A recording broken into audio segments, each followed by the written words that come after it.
Okay. Morning. Welcome, everybody. Welcome back. So we are on Daf Tet Zayin. Tet Zayin Amud Aleph. Maybe we'll just go back briefly. We started discussing this machloket between Rabbi Yochanan and Reish Lakish. Been talking about it for a few days now. Machloket between Rabbi Yochanan and Reish Lakish. We began dealing with the question of a lav shekdamo aseh. We won't repeat all of that. But then we saw the question was when you have a lav shenitak le'aseh, and therefore there would not be Makkot for a lav shenitak le'aseh. But there was a machloket between Rabbi Yochanan and Reish Lakish when we say when in a situation where a person does not fulfill the aseh, or a person cannot fulfill the aseh, then you may still get Makkot, right? And that was the machloket between them as to whether we say bitlo or lo bitlo, or we say kimo or lo kimo. Meaning kimo lo kimo, meaning if one just has not fulfilled it but could still fulfill it, nonetheless the fact that you haven't means you then get lashes. Whereas bitlo means if you remove the possibility even of theoretically fulfilling the aseh, right, the lav which was nitak aseh, and if you cannot do that, that was Rabbi Yochanan's view that would be required in order to get lashes. And then the Gemara said that is based on that machloket is really based on another machloket between them, which is about hatra'at safek, right? When a person gives hatra'at safek, we've spoken many times about the concept of hatra'ah. A person's going to get lashes or any other punishment from Beit Din can only be if the person was given hatra'ah from the Eidim beforehand. He was given warning, and the witness has said, "You're going to, you're about to perform this action. Do you know? Are you aware this is forbidden? Are you aware that you'll get a punishment?" And only then could one get Makkot or whatever else. So the question is, what if the hatra'ah was a hatra'at safek, i.e., that that it may be that the action they're about to do may lead to lashes or may not, depending on the fact if there's something else going on, or if they're required to also nullify an aseh to perform another action, that's dependent on. So Rabbi Yochanan says hatra'at safek is considered hatra'ah, and Reish Lakish says that it's not. So, so let's maybe just take it back to this case. Have a look on page Tet Vav Amud Bet. Tet Vav Amud Bet near the bottom. It says the itmar, 3 lines from the end. The itmar, shvua shochal kikar. Well, before that we say the azdur l'tamayu, meaning both Rabbi Yochanan and Reish Lakish follow their reasoning in the following case. The itma shvua she'uchal kikar ze hayom ve'avar hayom v'lo achla. Right, so a person made a shvua. They said, "I'm going to eat. I'm going to eat this loaf of bread today. Ve'avar hayom v'lo achla." And the day passed, and they did not eat it. So Rabbi Yochanan and Reish Lakish tamri tavayu eino lokin. So both Rabbi Yochanan and Reish Lakish say in such a case, one does not get Makkot. However, their reasons are different. Rabbi Yochanan omer eino lokeh mishum dahave lav she'en bo ma'aseh. Rabbi Yochanan says the reason you don't get Makkot is because it's a lav she'en bo ma'aseh. There is no action. There is no specific action the person is performing by not eating. Right? It's completely passive by not eating. Whereas the whole lav she'en bo ma'aseh and lokin alav, anytime you have a lav she'en bo ma'aseh, there is no Makkot. We're now on Tet Zayin Amud Aleph, the second line. Reish Lakish omer, eino lokeh mishum davar hatra'at safek, v'chol hatra'at safek lo shma hatra'ah. Right, Reish Lakish says no, it's not. The reason you don't get Makkot is because it's a hatra'at safek. Why is it a hatra'at safek? So again, in this case, it's a little bit different to the other case we saw. But the reason it's hatra'at safek is because you say to the person, right? Do you know right now you're not going? If you don't eat the kikar, you're going to transgress your shvua. So the person, but even if the person doesn't eat it, then they've still got the whole day. They could eat it at any time later on in the day, and that's why the hatra'ah needs to be right before the avera is committed. Where in this case it could be you've got the rest of the day, and therefore that's considered hatra'at safek. So what we see in that case, that both Rabbi Yochanan and Reish Lakish say there is no Makkot, but Rabbi Yochanan says it's because it's a lav she'en bo ma'aseh, and Reish Lakish says it's because it's hatra'at safek. And therefore, what we can infer from that is that Rabbi Yochanan says that for a hatra'at safek, you would get Malkot. And Reish Lakish says that for a lav she'ein bo ma'aseh, you would get Malkot. That's the inference in both of those cases.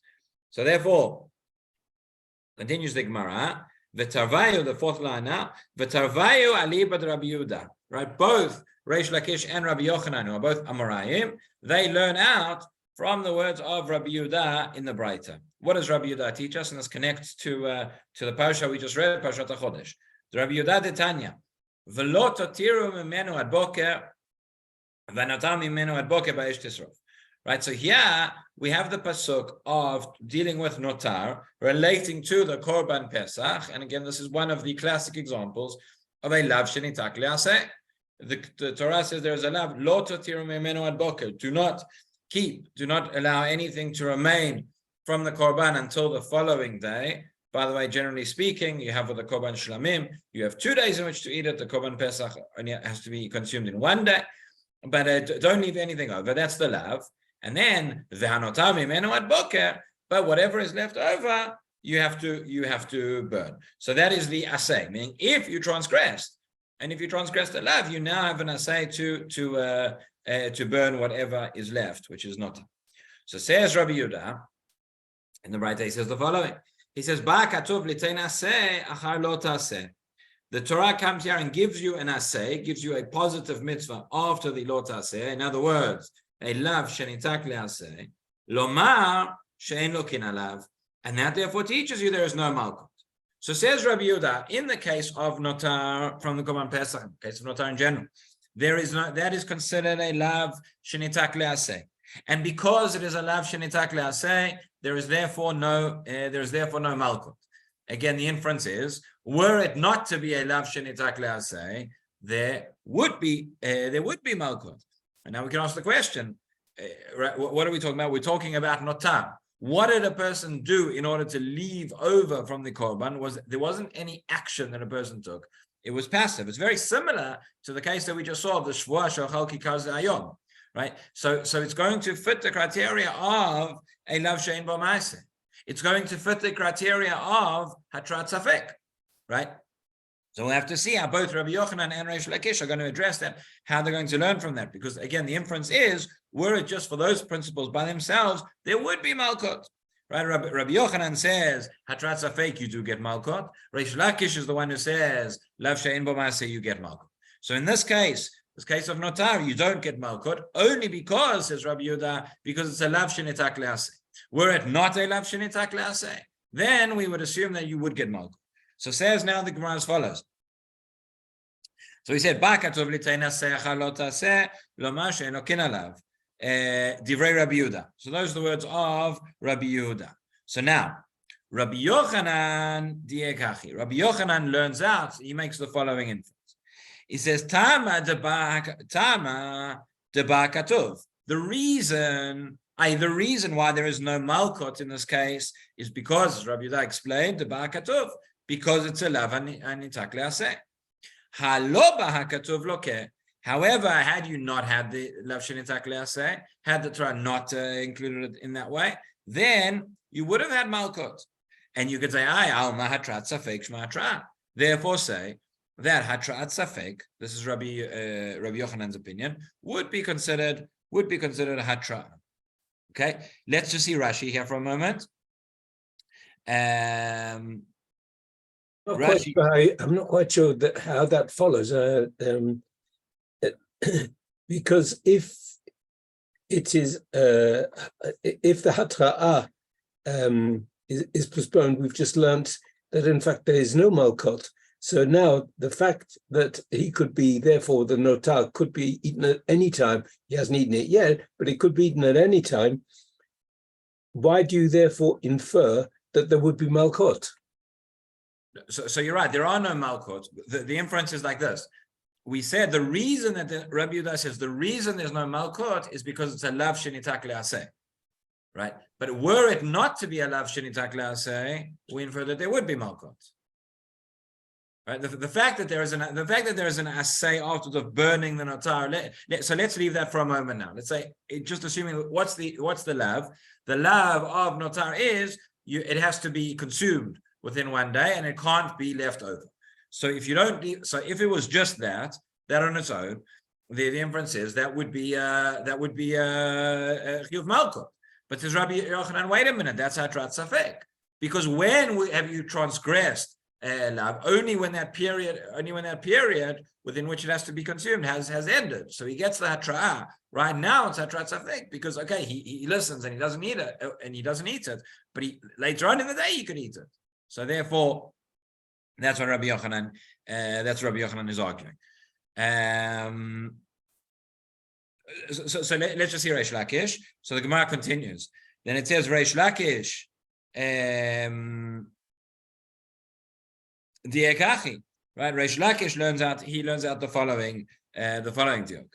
He says Tama de Ba'akatuv. Again, the reason that there's no Malkot is because we say Ba'akatuv, because they love Shenitak La'aseh. Halo Ba'akatuv, but were it not to be, then we'd say Lokeh. So says Reish Lakish, Alma lav she'ein bo ma'aseh lokin alav. But again, this is a lav she'ein bo ma'aseh. If a person transgressed or leaving the notar, what has he done? He has not eaten it. He hasn't done anything. He hasn't performed any action. And therefore, you would say, based on that, there is a lav she'ein bo ma'aseh, which you would get malkut. Again, learns from the fact that here there are no malkut, but for a different reason. Learn from the fact that here the only reason you don't get malkut is because it's a lav shenitak la'aseh, but the inference is that were it not for that, there would still be malkut here. So Rabbi Yochanan says, we derive from the inference that there would have been malkut had there not been lav shenitak la'aseh. Rabbi Yochanan learns that hatrat safek gives you malkut. Reish Lakish learns lav she'ein bo ma'aseh gives you malkut. And they both disagree on what the other one says. The obvious question now, and the Gemara is going to have to address, is that Reish Lakish and Rabbi Yochanan are both dealing with the same case. So Rabbi Yochanan focused on the fact that it's a hatrat safek. That's very nice. But what about the fact that it's a lav she'ein bo ma'aseh? Right? You say you don't get malkut, but why not? According to Reish Lakish, who focused on the other side, on the fact that it's a lav she'ein bo ma'aseh, okay. But it's also a case of hatrat safek. So how can you say that there would be no malkut for that? So that's the next stage. The Gemara is going to need to address that. So let's just see Rashi. Rashi says, near the top of the page,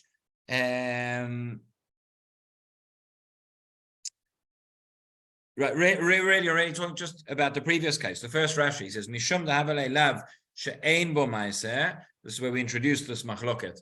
Right, we say, Aval mishum hatrat safek lo hava mifta. Rabbi Yochanan would not have exempted in that case from malkut because it's hatrat safek. Hatrat safek shmei hatra'ah. He considers that to be proper, adequate hatra'ah.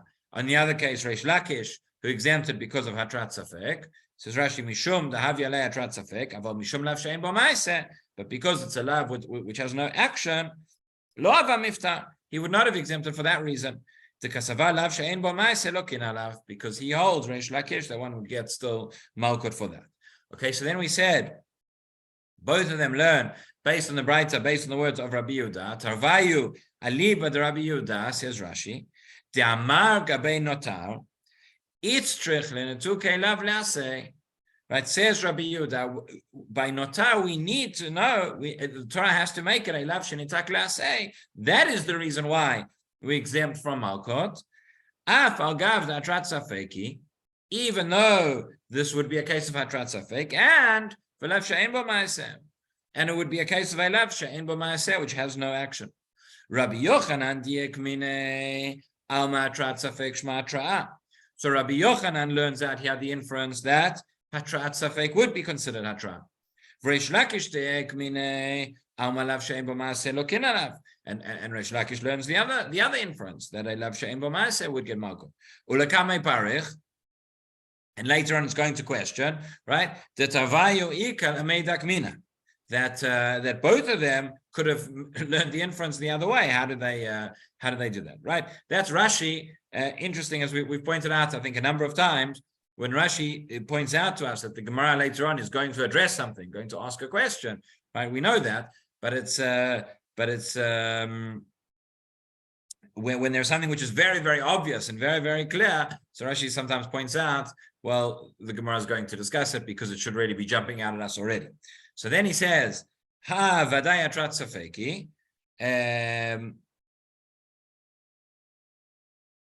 Sorry, that's already the next line. That's already the next line in the Gemara. So let's go back in.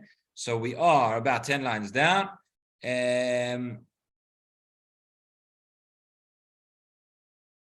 Okay. So now says the Gemara, Rabbi Shimon ben Lakish, Nami Havadaya Tratzafeku. Right? Reish Lakish learned how to diuk from here. That the only reason you don't get Makkot because it's a lav shenita klase. Were it not a lav shenita klase, you would get Makkot. Therefore, a lav she'en bo maaseh gets Makkot. But it's not just a lav she'en bo maaseh, as we've just said. It's also a case of hatrat safek. Says the Gemara, Rabbi Shimon ben Lakish, which is Reish Lakish, Nami avadai hatrat safeku. This is certainly a case of hatrat safek. Don't get confused by the fact that Gemara says the word vadai. This is not hatrat vadai. This is hatrat safek. But the Gemara is just telling us, certainly this is a case of hatrat safek. So how does Reish Lakish get around that? Rashi just here explains why. He says, ha vadai hatrat safek. Hach de notar. This case of notar, and you could make the inference from this case. Therefore, as Rabbi Yochanan said, hatrat safek shma hatra'ah, that this is considered hatra'ah. So Rashi doesn't really explain there why it's hatrat safek, but we've already explained before, because when he gets the hatra'ah saying, if you don't eat it now and you leave it over, it's going to be notar, and the person says, yes, I hear that, and then he proceeds to transgress what he's been told not to, but nonetheless, he still has the rest of the day in which he could conceivably go and eat it. So therefore, it's considered hatrat safek. So says the Gemara, no. So Reish Lakish, regarding hatrat safek, Reish Lakish actually paskin like somebody else. Was Reish Lakish nami havadai hatrat safeku savar la keidach tana. So regarding that halacha, meaning you're right, you could make the inference from over here from Rabbi Yehuda. Remember, Reish Lakish is an Amora, and Rabbi Yehuda is a Tana. So we know that Amoraim don't come along and argue with Tanaim. So Reish Lakish is making the diuk over here regarding Elav she'ein bo ma'aseh. You could make the diuk further from the Braita regarding hatrat safek, but we have another source. We have another Tanaic source regarding hatrat safek, and Reish Lakish paskins regarding that particular machlochet, like that Braita, not like this one. What is that? So it's the following case. He says, "Savala keidach tana de Rabbi Yehuda." Like the other Tana, who said, it's interesting here that it mentions Rabbi Yehuda again. So we'll come back to this later, because our Braita already was Rabbi Yehuda. But for now, let's just say there is another Tana who says the following: the Tanya, hika ze v'chazar v'hika ze.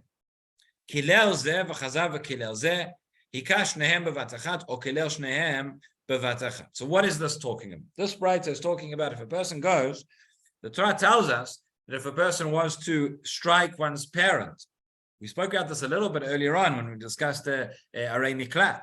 Spoke about the father who goes to the Miklat for the son, or the son for the father, etc. But the Torah tells you that if you hit your parent, that would be chayav mita. Not only one who hits their parent, but also one who is mekalel, who would curse their parent. Both of these are going to be chayav mita. By the way, the very, very interesting questions which come up, because one is not allowed to hit one's parent. Are they allowed to? So, for example, what if there is permission? What if it's done in such a way, they're playing sports together, they're wrestling together or something like that? What if they're training to be a boxer, right? Is a child allowed to do boxing with his parent? Interesting questions of Kibbutz Avayim.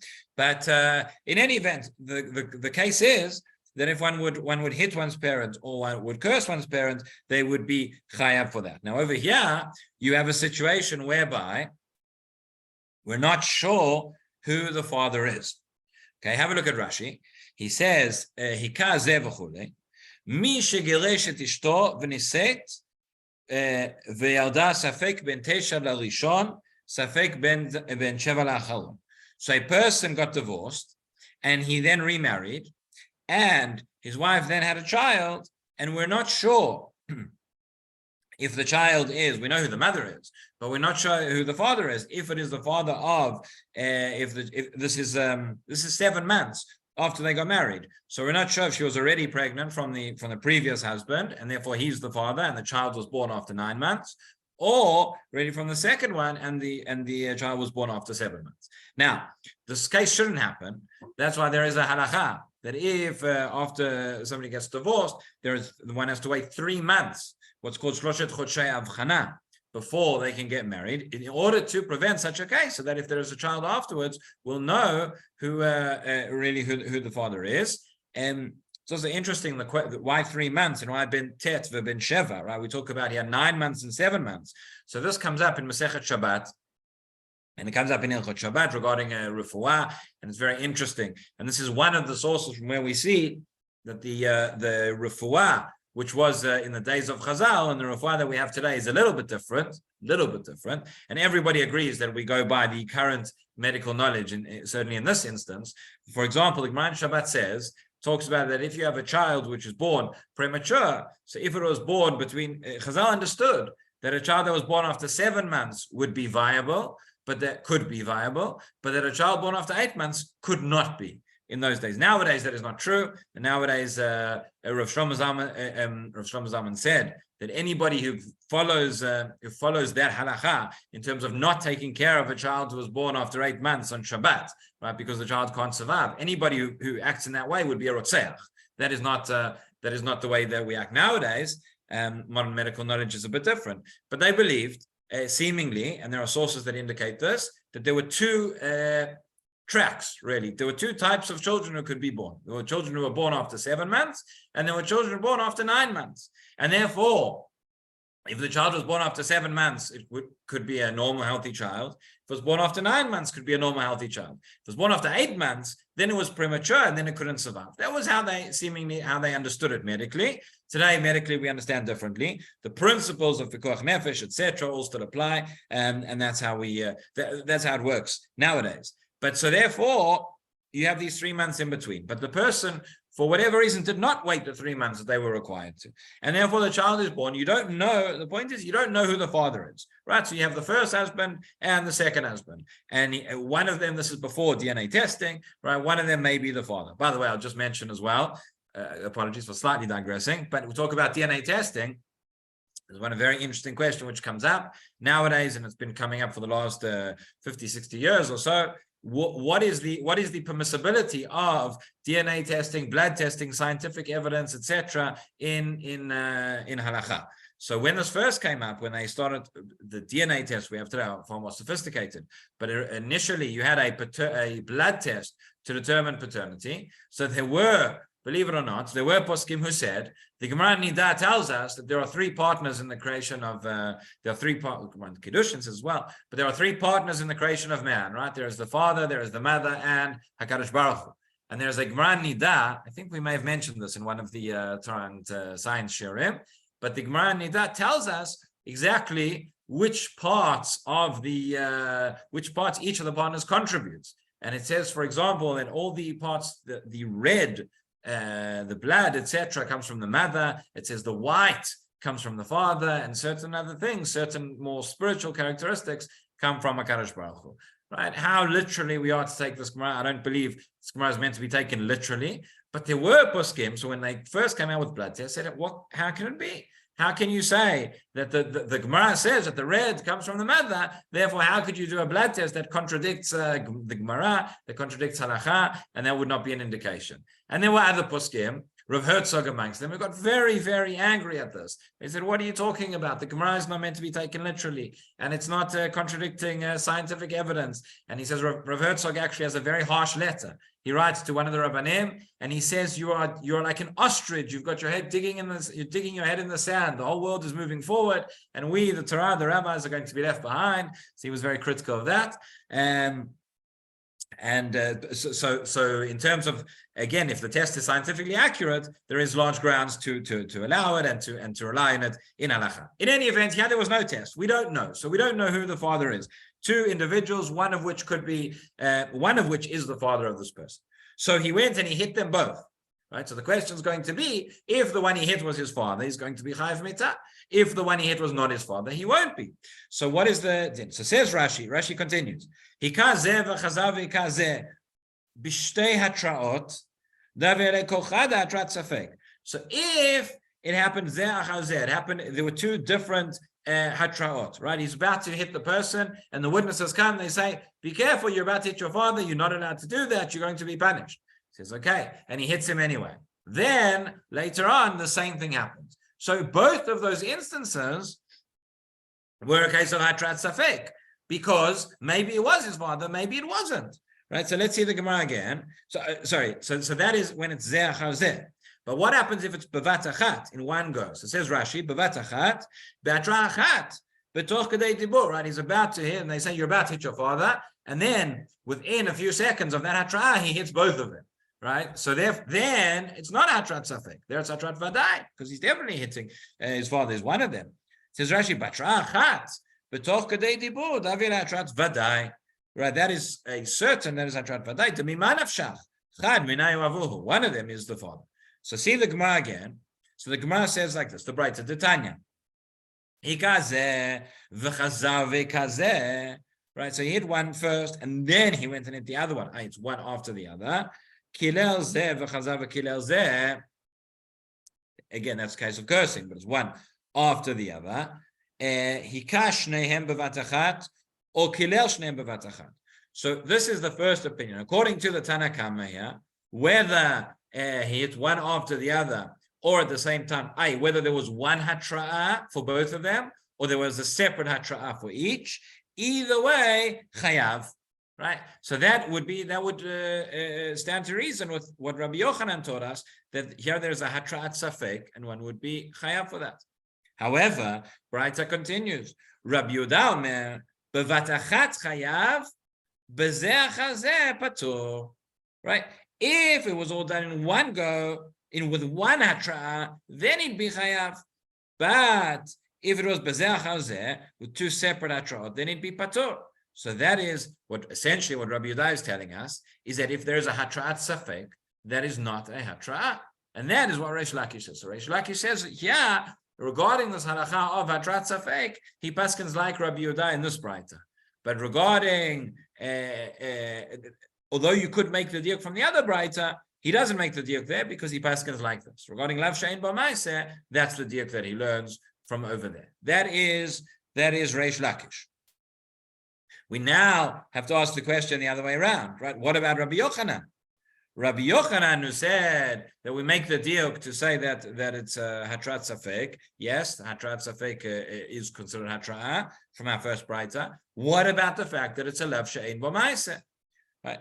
Rabbi Yochanan nami avadai lav she'ein bo ma'aseh. He also holds this. You can't question that is the case. So it says Sava la ki yad amar Rav Idi bar Avin amar Rav Amram amar Rav Yitzchak amar Rabbi Yochanan. So here you have Hagat Bach, who changes the.